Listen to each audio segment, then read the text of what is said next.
Hello friends, hope you find yourself fit and well at your home with your family. बच्चों, पिछली कक्षा में हमने ग्रामर में मॉडल ऑक्सिलरीज, जिसे हम शॉर्ट फॉर्म में मॉडल्स कहते हैं, तो मॉडल्स में हमने मे का प्रयोग सीखा था, यूज ऑफ मे। आज हम मॉडल्स में यूज ऑफ कैन सीखने जा रहे हैं। अब आप लोग अपनी अपनी कॉपीज निकाल लें, हाथ में पेन्स ले लें और लिखना शुरू करें। पॉइंट नंबर 1, मे की तरह कैन का अर्थ भी सकना होता है। जैसा कि हम जानते हैं कि मे का मतलब होता है सकना, ठीक है। तो मे की ही तरह कैन का अर्थ भी सकना होता है। अब हिंदी में सकना के रूप अनेक हैं। आप सकना को कई रूपों में चेंज कर सकते हैं टेंस के अनुसार, काल के अनुसार, जैसे सकता है, सकती है, सकते हैं, सकते हो, सकता हूं, सकती हूं आदि, ठीक है। पॉइंट नंबर 2, कैन का प्रयोग प्रेजेंट टेंस में होता है। मे का प्रयोग भी प्रेजेंट टेंस में होता है और मे का पास्ट टेंस माइट, ठीक है, जिसका हिंदी अर्थ होता है सका। उसी प्रकार मे की ही तरह कैन का प्रयोग भी प्रेजेंट टेंस में होता है, वर्तमान काल में होता है। अब कैन का प्रयोग किन किन भावों को दर्शाता है, ठीक है, उसको लिखें। कैन का प्रयोग निम्नलिखित भावों को प्रकट करता है। कैन का प्रयोग नीचे दिए गए भावों को प्रकट करता है। अब किन किन भावों को प्रकट करता है देखें। नंबर 1, शक्ति, सामर्थ्य या क्षमता। इंग्लिश में कहें तो पावर, एबिलिटी और कैपेबिलिटी। आप उसको कैपेसिटी भी बोल सकते हैं, ठीक है, कैपेबिलिटी या कैपेसिटी, इसको हिंदी में कहते हैं क्षमता। एंड एबिलिटी मीन्स सामर्थ्य या योग्यता, एंड पावर मीन्स शक्ति, और शक्ति का एक और अर्थ है अधिकार, ठीक है। एग्जाम्पल देखेंगे। Number 1, I can lift this box. मैं यह संदूक उठा सकता हूं या उठा सकती हूं। इसका मतलब कि मुझ में यह संदूक उठाने की शक्ति है, पावर है। Number 2, the principal can grant you leave. प्रधानाचार्य जी तुम्हें अवकाश प्रदान कर सकते हैं।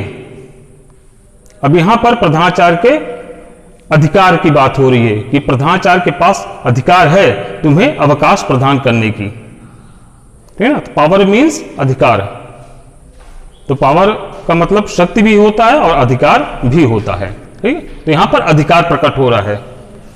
Example number 3, he can do it. वह यह कार्य कर सकता है। अब यहां पर क्या दर्शाया जा रहा है? उसका सामर्थ्य, उसकी योग्यता, इंग्लिश में ability. That means he is able to do it. वह यह कार्य करने में समर्थ है, योग्य है। Example number 4, I can understand the lecture. मैं यह लेक्चर समझ सकता हूं या समझ सकती हूं। इसका मतलब कि मुझ में यह लेक्चर समझने की क्षमता है, कैपेबिलिटी है।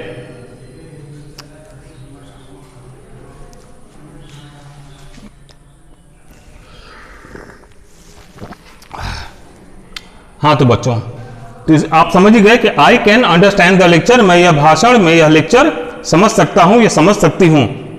यहां पर क्षमता प्रकट की जा रही है ना, कैपेबिलिटी, कैपेसिटी, कि मुझ में यह लेक्चर समझने की क्षमता है। नंबर 2, कैन का प्रयोग और क्या प्रकट करता है? अनुमति, परमिशन, विशेष करके परमिशन देना, जब परमिशन देने की बात होती है। जैसे for example number 1, you can go home now. तुम अब घर जा सकते हो।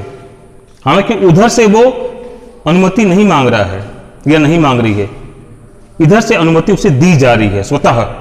तो जब स्वतः अनुमति देने की बात आती है तो वहां पर आप मे के स्थान पर कैन का प्रयोग करते हैं। जैसे कि यहां पर है कि you can go home now, तुम अब घर जा सकते हो, अर्थात तुम्हें अब घर जाने की अनुमति है।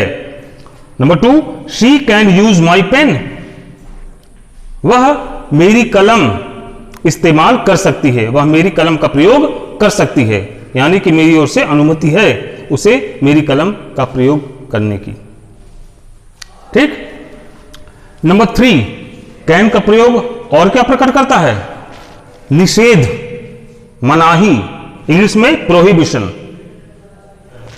कैन को आप मनाही के लिए कैन के साथ आप नॉट लगाते हैं तो वाक्य जो है नेगेटिव बन जाता है कैन नॉट, और कैन नॉट को एक साथ लिखा जाता है। और छोटे में इन शॉर्ट आप कैन नॉट को कांट लिख सकते हैं, CAN, और एपोस्ट्रॉफी ऊपर कॉमा सा लगाते हैं ना, उसको एपोस्ट्रॉफी बोलते हैं, एपोस्ट्रॉफी और फिर टी लगाते हैं, जैसे कि यहां है CAN एपोस्ट्रॉफी टी, कांट। ये कैनॉट का शॉर्ट फॉर्म है, एब्रीविएटेड फॉर्म है ये। एग्जांपल देखें कैसे। नंबर 1, यू कैनॉट या can't smoke in the train, तुम रेलगाड़ी में धूम्रपान नहीं कर सकते हो, या आप रेलगाड़ी में धूम्रपान नहीं कर सकते हैं। यहां निषेध है, निषेध प्रकट हो रहा है। Example number 2, he cannot enter my room, वह मेरे कमरे में प्रवेश नहीं कर सकता है, अर्थात उसके लिए मनाही है। तो यहां पर प्रोहिबिशन प्रकट हो रहा है, निषेध प्रकट हो रहा है। तो इस प्रकार से हमने जाना कि कैन का प्रयोग क्या क्या प्रकट कर सकता है। कैन का प्रयोग प्रकट कर सकता है शक्ति, सामर्थ्य या क्षमता, अनुमति या फिर निषेध। फिर से दोहराऊंगा, शक्ति, सामर्थ्य, क्षमता, अनुमति या निषेध। इंग्लिश में कहें तो क्या क्या प्रकट करता है? पावर, एबिलिटी, कैपेबिलिटी और कैपेसिटी, परमिशन और प्रोहिबिशन। समझ गए?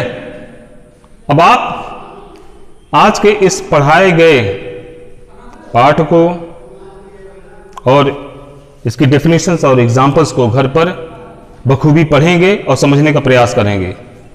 और यदि किसी प्रकार की दिक्कत आती है तो बेझिझक होकर पूछ सकते हैं।